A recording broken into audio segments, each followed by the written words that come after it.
Felisa, nandiyan ka na ba? Oh, Ninita, ba't nag-aaral ka? Ay, Tita pa rin, magandang gabi po. Natapos ko lang po yung assignment namin. Hoy, Felisa! Ba't ka gumagawa ng assignment mo? Si Ninita nag-aaral, oh, kahit gabi niya. Ba't ka pa cellphone ka lang? Eh, nagawa ko naman na may mga assignment ko eh. Si Ninita ngayon lang niya ginagawa yan. Ako doon ako gumagawa ng assignment sa school. Tapos ka na sa assignment. Eh, mano si Ninita sa nanay niya, matalino eh. Eh, kahit naman hindi nakatapos si Aling niya ng pag-aaral, matalino yun. Di ba sabi nga niya, lagi siyang row 1, kayo laki kayong row 4 ni Aling Negra. Siyempre, matalino yung mama ni Ninita. Eh, ako di mo matalino yung mama ko, nagmana ako sa inyo. Tumigil ka. Nung ako ay elementary, pati na high school kami ni Nena, kahit row 4 ako, matalino rin ako.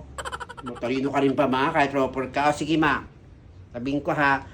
Ano ang root word ng 81? Sige nga. Yung root word ng 81, ano? Ano? Root word ng 81? Tingnan mo ako sa mga tatanong mo.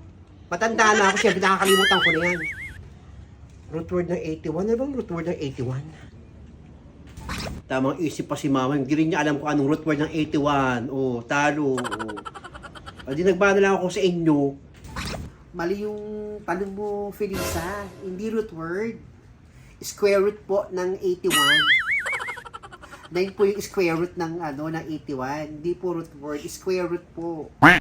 Pero hindi pala root word, square root pala yon. Ay, square root ba yun, Ninita? Oh, square root pala. Sa inyo ko nagmana, ma. Ewan ko sa'yo. Hindi ka nagmana sa akin. Matalino talaga ako ng high school. Naku, kayo po talagang magnanay. Gawin mo yung assignment mo, ha?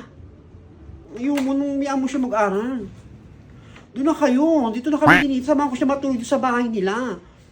Iwan ko na kayo dito. Huwag na magbubukas ng pinto. Gabi na. Sige po, Tita Paring. Ingat po. Sige, Ninita. Felisa, umayos ka, ha? Is na ako. Square root nga pala yun. Square root pala yun, Ninita. Nga pala, square root pala. Tapos sasabihin niyo, nag-isip din si Mama, no? Square root pala, hindi pala root word.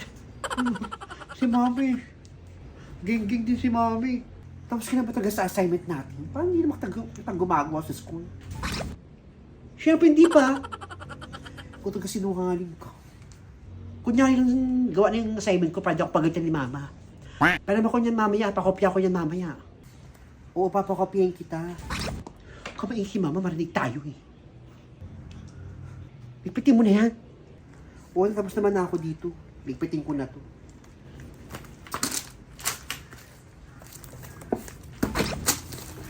Maglatig na tayo.